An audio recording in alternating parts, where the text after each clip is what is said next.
Hi everyone, welcome to my channel. চলুন আজকে দেখে নেব রিডিং এনার্জি কি বলছে। সবার আগে বলে রাখি, অ্যাজ ইউজুয়াল এটা একটা টাইমলেস রিডিং এবং সমস্ত ধরনের মানুষের জন্য রিডিং। যার সঙ্গে যতটুকু রেজোনেট করবে ততটুকুই নেবে, বাকিটা অন্যদের জন্য ছেড়ে দেবেন। চলুন দেখে নেওয়া যাক আজকে রিডিং কি বলতে চাইছে, আজকে কি ঈশ্বরের বার্তা রয়েছে, কি ভিশন রয়েছে।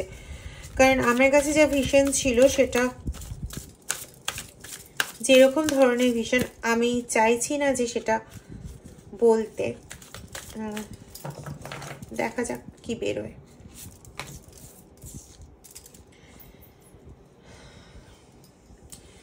রিডিংটা যাদের সম্পর্কে, তারা এরকম ধরনের মানুষ যারা প্রচণ্ডভাবে ইনোসেন্ট নিজেকে দেখান এবং প্রচণ্ডভাবে অন্যকে গাইড করার একটা মেন্টালিটি আছে। মানে অন্যকে গাইড করার মেন্টালিটি বলতে, তুমি এটা ঠিক করছো না, এটা ভুল করছো, মানে সবার শুধু ভুল ঠিক দেখানোর একটা ভীষণভাবে মেন্টালিটি আছে। নিজে কি করছে না করছে সেটা সম্পূর্ণ আলাদা ব্যাপার। মানে বরং বলা যেতে পারে সেটা এতটাই ঠিক যে সেটার বিচার কেউ করতেই পারে না, হয়তো স্বয়ং ঈশ্বরও করতে পারেন না। ঠিক আছে, তো সে খুব ইনোসেন্ট, সে খুব ভালো একজন লাইফ গাইড, সবার লাইফের চেঞ্জ করিয়ে দিতে পারে না। অবশ্যই সবার লাইফে চেঞ্জ করাতে পারে, জাস্ট কম্প্যারিজন করে। কিরকম কম্প্যারিজন? এই তুই যেভাবে কাজটা করছিস সেভাবে কাজটা হয় না, তুমি যেভাবে এগোচ্ছ এভাবে এগোনো যায় না। কোনটাতে এগোনো যায় না? আমি যেভাবে বলছি সেভাবে এগোনো যায়। তিনি মনে করেন তার জ্ঞান বুদ্ধি অত্যন্ত মানে অত্যন্ত অত্যন্ত ভালো, এবং আপনি জাস্ট একটা বোকা মানুষ, যার কোনো জ্ঞান নেই, যার কোনো বুদ্ধি নেই, যার কোনো বিবেচনা বোধ নেই, ইত্যাদি ইত্যাদি।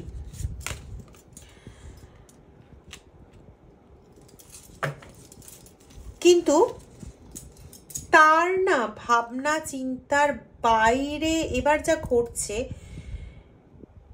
এটা হচ্ছে সে তার একরকম ক্যারেক্টার ছিল, হ্যাঁ, কিন্তু বর্তমানে যা ঘটছে, এবার আমাকে ভিশন বলতেই হয়, আর কিছু করার নেই। যাই হোক, বর্তমানে যা ঘটছে সেটা তার ভাবনা চিন্তার বাইরে। অ্যাকচুয়ালি এই ব্যক্তি সামনে ভীষণ ভালো মানুষ সাজতে চায়, শুধু সাজতেই চায় না সামনে ভালো মানুষ, সে এরকম দেখাতে চায় যে সে ভীষণ ইনোসেন্ট, সে কিচ্ছু বোঝে না, কিচ্ছু জানে না। নেহাতি একটা ছোট্ট শিশুর সঙ্গে তাকে তুলনা করা যায়, এতটাই ইনোসেন্ট সে। এবং সে খুব মানে সবার ভালো করার জন্য সে ব্যস্ত। ঠিক আছে, কারোর সে এতটুকু ক্ষতি চায় না। ক্ষতি দেখলে তার তো মানে চোখের জলের ধারা সে মানে বন্ধ করতে পারে না, এতটাই সে ভালো মানুষ আর কি। মানুষের ক্ষতি সে দেখতেই পারে না। সে যে তার জীবনে যত ক্ষতি হওয়ার হোক, কিন্তু মানে দেখায় এটা, তার জীবনে যত ক্ষতি হওয়ার হোক, কিন্তু অন্য কারোর জীবনে যেন কোনো ক্ষতি না হয়। অ্যাকচুয়ালি সে বড্ড দূর আকাশের একটা স্বপ্ন দেখে, যেখানে তাকে কেউ ধরতে পারবে না, ছুতে পারবে না, শুধু মাথা উঁচু করে দেখবে, সেইটুকুনি শুধু করতে পারবে। এবং তাদের এতটাই মাথা উঁচু করে দেখতে হবে যে সে একটা বিশাল বড় আধার বলে লোকে ভাববে।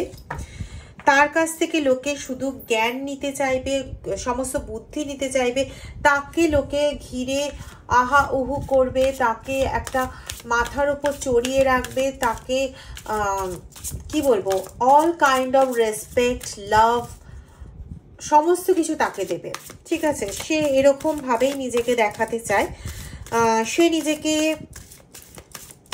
কোনো ঈশ্বরের ভক্ত হিসেবে দেখাতে চায়, হতে পারে কৃষ্ণ ভক্ত, হতে পারে কালী ভক্ত, এরকম সে নিজেকে ভক্ত হিসেবে দেখাতে চায়। অ্যাকচুয়ালি কিছুই না, সে ভক্তের আড়ালে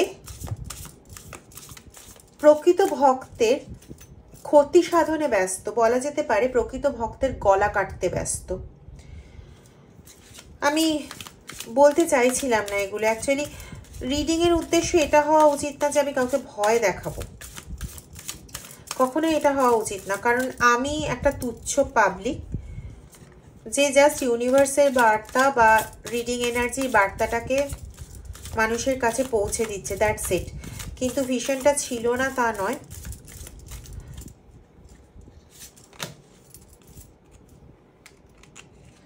সে এখন না, বর্তমানে সে এখন নিজে এক্সস্টেড হচ্ছে। এই এক্সস্টেড সে আগেও হয়েছিল। এক্সস্টেড হয়েছিল বলে আমি এর আগে একদিন বলেছিলাম কোন একটা ভিডিওতে, যে বোধহয় গতকালকের ভিডিওতে কি তার আগে কোন একটা ভিডিওতে আমি বলেছিলাম যে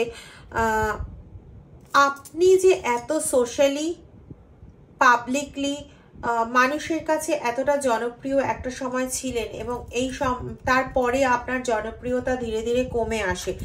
এই যে জনপ্রিয় আপনি ছিলেন, এটাও এর কাছে না আপনার থার্ড পার্টির কাছে একটা বিশাল বড় বার্ডেন ছিল, এবং সে কোনোভাবেই চাইছিল না, মানে সহ্য করতে পারছিল না, চাইছিল না, সে সহ্য করতে পারছিল না যে আপনার এত সোশ্যালি একটা অ্যাকসেপ্টেন্স, আপনার পরিবারে আপনার প্রতি এত একটা লক্ষ্য, পরিবারের একটা অ্যাট্রাকশন, ঠিক আছে, এই সমস্ত কিছু না ও কোনোভাবেই অ্যাকসেপ্ট করে নিতে পারছিল না। কারণ ওরই তো চরিত্র এটা যে ও মানুষের কাছে পপুলার হবে, একজন ভক্ত হিসেবে নিজেকে পপুলার করবে, জ্ঞান প্রদান করে পপুলার হবে, মানুষের ভালো করার একটা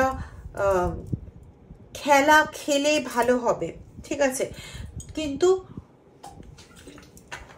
আপনাকে এর জন্য কোনো রকম খেলা খেলতে হয়নি, আপনাকে এর জন্য কোনো রকম কোনো কিছু করতে হয়নি, বরং আপনি অনেক সময় এই থার্ড পার্টি যাতে ভালো থাকে অনেক সময় আপনি লুকিয়েও পর্যন্ত গেছেন, এবং এই থার্ড পার্টি আপনাকে লুকাতে বাধ্য করেছে।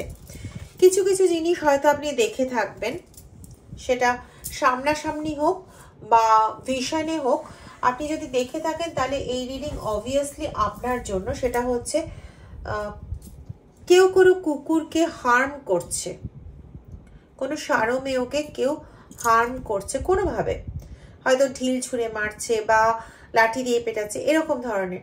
দেখুন, খাবার জিনিসের কাছে গেলে অনেক সময় অনেকে রাগের মাথায় এটা করে ফেলে, সেটা নয়, ইচ্ছাকৃতভাবে করছে। এটা যদি দেখেন, বা সাপ আপনার সামনে, আপনার ভিশনে যদি সাপ আসে সেটা যদি দেখেন, এবং আপনার যদি দিনের পর দিন এরকম হয় যে পরিস্থিতি আমাকে বাধ্য করছে সবকিছু মেনে নিতে, পরিস্থিতি আমাকে বাধ্য করছে সমস্ত কিছুর সঙ্গে আপোষ করে নিতে,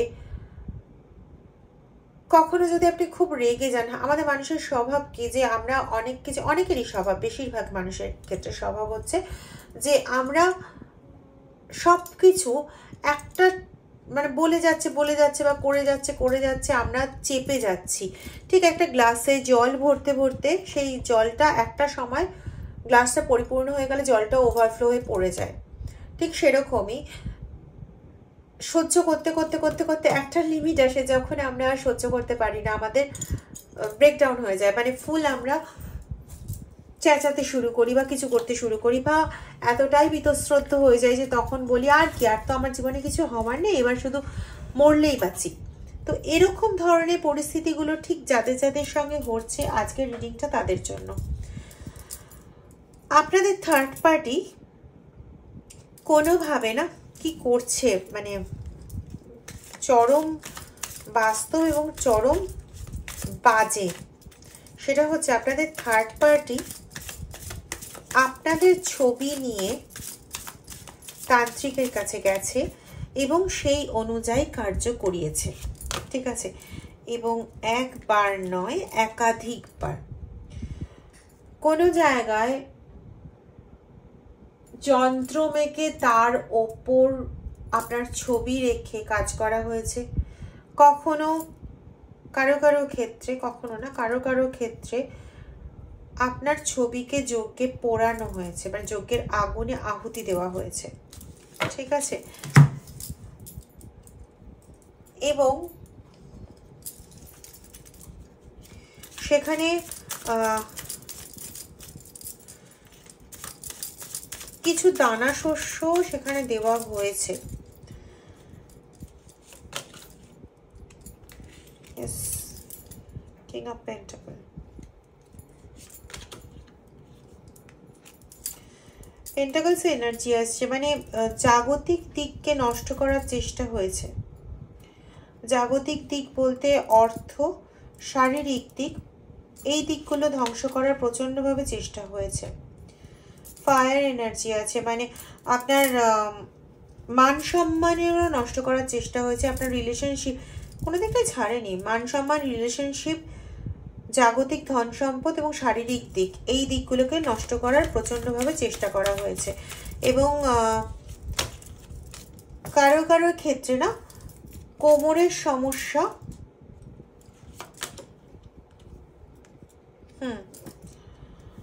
কোমরের সমস্যা, ব্যাক পেনের সমস্যা এবং পায়ের সমস্যা, এইগুলো প্রচণ্ডভাবে শুরু হয়েছে, এগুলো প্রচণ্ডভাবে শুরু হয়েছে। তো অ্যাকচুয়ালি না আপনাদের ছবি ব্যবহার করা হয়েছে। কেউ কেউ আপনাদের গোত্র দিয়ে কাজ করার চেষ্টা করেছে বটে, কিন্তু সেটা অতটাও সাকসেসফুল হয়নি। যারা ছবি ইউজ করেছে সেক্ষেত্রে অত্যন্ত সাকসেসফুল হয়ে গেছে, মানে সাকসেসফুল হয়েছিল, এবং হওয়ার ফলে আপনার পুরো রিলেশনশিপ, আপনার পুরো জাগতিক দিকের পুরো ডিসব্যালেন্স ঘটেছে, এবং সে সেই সময়টা পুরো চিয়ার আপ করেছে, কারণ সেই টাইমটা হয়ে গেছে তার সময়, ঠিক আছে। এবং এর পরবর্তীতে যেটা হয়েছে সেটা হচ্ছে সে এত কিছু তো করেছে, কিন্তু কর্মা কোথা দিয়ে ফেরত যাবে? কর্মা তো ফেরত যাবে না। তো এটাই হচ্ছে তার গন্ডগোল হয়ে গেছে। আজকে সে তান্ত্রিকের কাছে যাচ্ছে এবং গিয়ে সে ঝামেলা করছে এই কারণের জন্য যে সে এত কাঠখড় পোড়ালো, এত টাকা পয়সা খরচ করলো, এত কিছু করলো, অথচ সে সেই সাফল্যটা পেতে পারলো না যে সাফল্যটা সে চেয়েছিল। আপনার যে চরম ক্ষতিটা চেয়েছিল সেটা হলো না, বরং যে যে কারণের জন্য সে গেছিল সেই কারণগুলো এখন তার সঙ্গে ঘটছে। যেমন সে চেয়েছিল যে আপনি প্রচণ্ড দুঃখে থাকুন। দেখুন আবারও ভগবানের আশীর্বাদে একই কথা, যে কার কথা বলছে আমি বলছি না, সে চেয়েছিল আপনাকে পুরো দুঃখের মধ্যে সারা জীবন, মানে যে কদিন বাঁচবেন সে কদিন নিমগ্ন করে রাখতে, কিন্তু এখন দুঃখের মধ্যে থাকতে থাকতে তারই এই অবস্থা হয়ে দাঁড়িয়েছে, ঠিক আছে। যন্ত্রণা সহ্য করতে করতে আজকে তারই এই অবস্থায় এসে দাঁড়িয়েছে সে। এগুলো তারই কর্মের ফল, মানে না ব্যাকফায়ার হওয়া, সেই ব্যাকফায়ারই হচ্ছে। এবং আপনার জীবনে একটা বিশাল বড় ট্রান্সফরমেশন ঘটছে, মানে আপনাকে যেভাবে ডুবিয়ে দেওয়া হয়েছিল, যেভাবে সব কিছু শেষ করে দেওয়া হয়েছিল, সেখান থেকে ঘুরে দাঁড়ানোর আপনি আজকে একটা উৎস পেয়েছেন, আপনি আজকে একটা আলোর কিরণ পেয়েছেন, যেটা আপনাকে স্বয়ং দেবতাই দিয়েছে। অ্যাজ এ আপনার যে জাগতিক দিকগুলো হরণ করে নেওয়া হয়েছিল সেই জাগতিক দিকগুলো তিনি আবার রিটার্ন ব্যাক করছেন, ঠিক আছে। সেটা শারীরিক হোক, সম্পদের দিক, আর্থিক দিক হোক, এই সমস্ত কিছু তিনি আপনার কাছে রিটার্ন ব্যাক করে দেবেন, এবং সেই সবুজ বর্ণময় একটা স্থিতি আপনার জীবনে তিনি শুরু করে দেবেন এবং এনে দেবেন, ইটস ফর শিওর, ঠিক আছে। তো আপনার জীবনে সেই ট্রান্সফরমেশন কিন্তু অলরেডি শুরু হয়ে গেছে, এবং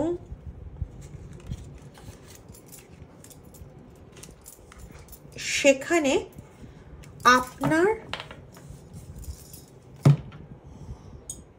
থার্ড পার্টি যেটা এক্সপিরিয়েন্স করছে সেটা হচ্ছে, যেটা একটু আগে বললাম, যে আপনি যে দুর্ভোগগুলো ভোগার জন্য ও মানে থার্ড পার্টি পেরেকটা পোতার চেষ্টা করছিল, সেই দুর্ভোগগুলো সে নিজে এক্সপিরিয়েন্স করছে। এবং সে তান্ত্রিকের কাছে যাওয়ার পরে তান্ত্রিক তাকে অদ্ভুতভাবে একটা জিনিস জানিয়েছে, যে আপনি জন্ম সময় থেকে আপনার কুষ্ঠিতে হোক বা যাতেই হোক না কেন, সে যে কোনোভাবেই জানতে পেরেছে যে আপনি জন্ম সময় থেকেই ঈশ্বরের একটা অদ্ভুত কৃপা, অদ্ভুত একটা আশীর্বাদ, অদ্ভুত একটা দৈব জ্যোতি আপনি সব সময় পেয়ে থাকেন ঈশ্বরের থেকে। এবং যার জন্য যা কিছুই কালো করতে চেয়েছে না কেন, সেই কালোগুলো সবই, ওই অন্ধকারগুলো একটু হলেও আলোকে রূপান্তরিত হয়ে যাচ্ছে ঈশ্বরের দৈব আলোক জ্যোতিতে। এবং সে চেয়েও, তান্ত্রিক চেয়েও কিছু করে উঠতে পারছে না ফুল ফ্লেজেড ওয়েতে। সে 100% এফোর্ট দিয়ে চেষ্টা করলে হয়তো 20 to 30% হচ্ছে, বাকি 70% 80% সে কোনো কিছুই করতে পারছে না। আর যে কাজগুলো তান্ত্রিক করছে সেগুলো তো অ্যাকচুয়ালি আপনার থার্ড পার্টির বলাতে করছে, তাই জন্য ব্যাকফায়ার হয়ে সমস্ত কিছু আপনার থার্ড পার্টির ঘাড়ে গিয়ে চাপছে। আপনি খোঁজ নিলে দেখতে পাবেন যে আপনার অসুস্থতা যদি কিছুটা হয়ে থাকে, তো আপনার অপোজিটে থাকা বা আপনার কাছাকাছি বাস করে আপনার পরিচিত কেউ বারংবার অসুস্থ হচ্ছে। মানে আপনি যতবার অসুস্থ হচ্ছেন সেও কিছুদিনের মধ্যে ততবারই অসুস্থ হচ্ছে। আপনি জেনে রাখবেন সেই আপনার সেই না জানা থার্ড পার্টি। ঠিক আছে, কারোর ক্ষেত্রে এই থার্ড পার্টির নাম এ দিয়ে শুরু, কারোর ক্ষেত্রে এই থার্ড পার্টির নাম পি দিয়ে শুরু, কারোর ক্ষেত্রে এই থার্ড পার্টির নাম এম দিয়ে শুরু, AMP। এবং আপনাদের জন্য শুভ সংখ্যা 3, 13। আপনি আলটিমেটলি এই শুভ শক্তি যে দৈব জ্যোতি আপনাকে সহায়তা করে চলেছে, সে তার জোরেই আপনি একদিন আপনার স্বপ্নকে, আপনার যে স্বপ্ন ছিল যেটা আপনি এখন ছেড়ে ছুড়ে দিয়ে বসে আছেন, সেই স্বপ্নকে আপনি ছুঁতেও পারবেন, সেই স্বপ্নকে আপনি নিজের জীবনে দেখতেও পারবেন, সেই স্বপ্নকে আপনি নিজের মতন করে পেতে পারবেন, সেই স্বপ্নে আপনি বাঁচতে পারবেন। আপনার কাছে সত্য হয়ে সেই স্বপ্ন ধরা দেবেই দেবে। ঠিক আছে, তো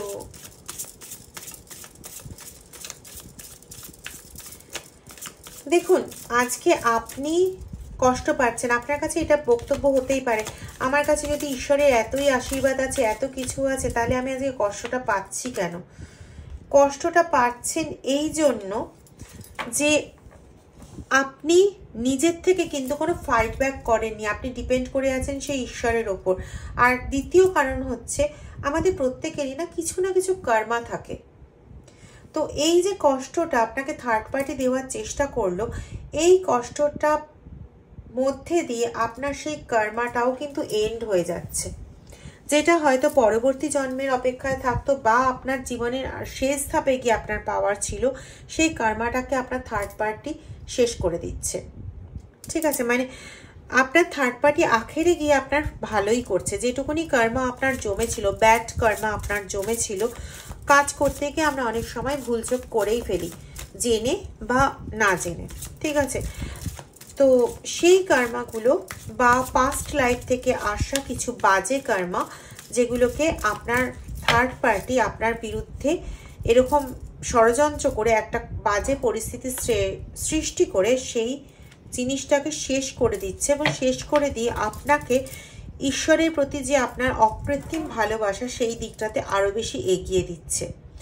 যন্ত্রমন্ত্র তন্ত্র করে আপনাকে যতটা নিচে নামানোর চেষ্টা করেছিল, যন্ত্রমন্ত্র তন্ত্র দ্বারাই আপনি ততটাই ওপরে উঠে যাচ্ছেন এবং ঈশ্বরের সেই দৈব জ্যোতির সান্নিধ্যে চলে যাচ্ছেন।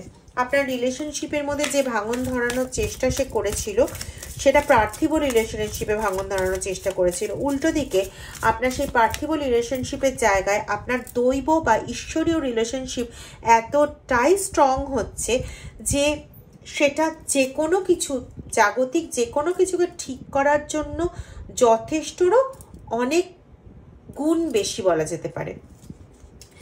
ঠিক আছে, তো ক্ষতি তো করতে এসেছিলে বাবা, কিন্তু ক্ষতি করতে এসে আলটিমেটলি কি করলে? ঈশ্বরের সঙ্গে তোমাদের একটা এতটাই অবিচ্ছেদ্য একটা সম্পর্ক তৈরি করে দিল যে তুমি এবং ঈশ্বর এক পৃথিবীর অংশ হয়ে গেলে। এবং ঈশ্বর যার সহায় থাকে না, তার জাগতিক রিলেশনশিপ, জাগতিকের মধ্যে তো এগুলো পড়ে, আর্থিক রিলেশনশিপ, দৈহিক ইত্যাদি সব কিছু, এগুলো কোনো ম্যাটার করে না তার কাছে। সে জাস্ট ওয়েট করছে তোমার যে পাস্ট কর্মা বলো বা যাই যেটুকুনি কিছু ছিল, যেটা শেষ হয়ে যাওয়া খুব প্রয়োজন ছিল, সেইটুকুনি শেষ হয়ে যাওয়া পর্যন্তই ওয়েট করছে। দ্যাটস ইট, তার থেকে বেশি কিচ্ছু না। ইয়েস, ওই জায়গাটাকে জাস্ট কমিয়ে দেওয়া হচ্ছে, স্লোয়িং ডাউন করে দেওয়া হচ্ছে, যাতে ভবিষ্যতে তুমি কর্মার কবলে না পড়ো। ঠিক আছে, তো তুমি নিশ্চিন্ত থাকো, তোমার এই পরিস্থিতির থেকে মুক্তি তো ঘটবেই এবং খুব তাড়াতাড়ি ঘটবে। কেউ কেউ আগামী 5 মাসের মধ্যে তোমাদের পরিবর্তন তোমরা নিজেদের চোখেই দেখতে পাবে, একটা বিগার ট্রান্সফরমেশন, সেটা তোমরা নিজেরাই দেখতে পাবে। এবং কারো কারো ক্ষেত্রে সময়টা একটু বেশি লাগবে, 5 মাস থেকে 3 বছরের মধ্যে তোমাদের সমস্ত কিছু কমপ্লিট হবে। অনেক বছর ওয়েট করে নিয়েছো, বলতেই পারো বাবা 3 বছর, আমি 3 বছর ম্যাক্স টু ম্যাক্স বললাম। সমস্ত কিছু ঠিক হয়ে সমস্ত কিছু স্টেবিলিটি পেতে আগের জায়গায় ফিরে যেতে 3 বছর মতন টাইম লাগবে। তবে সবার ক্ষেত্রে 3 বছরও লাগবে না, 5 মাস থেকে 3 বছর একদম মিনিমাম থেকে ম্যাক্সিমাম বললাম। এটা একটা কমন রিডিংয়ের মধ্যে বললাম। তো 5 মাস পরেই নিজেরা দেখতে পাবে, যার কাছে রিডিংটা যখন গিয়ে পৌঁছবে তার 5 মাস পরেই বা 5 মাসের মধ্যেই নিজেরা দেখতে পাবে যে হঠাৎ করে একটা ট্রান্সফরমেশন হয়ে গেল। ট্রান্সফরমেশন মিন্স একটু একটু করে এগোবে না, ট্রান্সফরমেশন মিন্স একটা সাডেন চেঞ্জ হয়ে যাবে। ঠিক আছে, তো শুধু একটা জিনিসই ভাবো, পজিটিভ থিঙ্কিং রাখো। এই যে যারা ভাবছো না যে আর তো কিছুই হওয়ার নেই, এবার মরে গেলেই ভালো, আর কখনোই কিছু ভালো হবে না, জাস্ট এই থিঙ্কিংটা থেকে বেরো, পজিটিভ থিঙ্কিং রাখো। একটা অ্যাফার্মেশন রোজ করো যে আমি আর নেগেটিভ ভাববো না, কারণ নেগেটিভ ভেবে তো কোনো লাভ নেই। তুমি তো আখেরে নেগেটিভ ভেবে কোনো ভালো কিছু করতে পারছো না, তাই না? নেগেটিভ ভেবে জিনিসটাকে আরও নেগেটিভ করতে পারছো, সিচুয়েশনটা আরও নেগেটিভ করতে পারছো, তার বেশি কিছু করতে পারছো না। তাহলে নেগেটিভ ভাবনার থেকে বেটার যে কিছুই ভাববে না, একদম ইনার্ট থাকো, নেগেটিভ ভাবনাগুলো আস্তে আস্তে ছেড়ে দাও। তার জন্য বললাম যে একটা প্রত্যেক দিন একটা কনফার্মেশন করো যে আমি আর নেগেটিভ ভাববো না। আমি বলছি না যে আমি রোজ পজিটিভ ভাববো, আমি এর উল্টোটা ভাববো, আমি কিন্তু সেটা একবারে বললাম না, জাস্ট বললাম যে নেগেটিভটা ভাববো না। আগে সেটার থেকে নিজের মানসিকতা ঠিক করে নিয়ে নিজের সেই জোরটা অ্যাটেন্ড করে নিই, তারপরে আস্তে আস্তে আমি তার ঠিক উল্টো পজিটিভ জিনিসটা ভাববো। ঠিক আছে, এইভাবে চলো, দেখো আগামী 5 মাসের মধ্যে তোমাদের চেঞ্জেস কিন্তু শুরু হয়ে যাবে।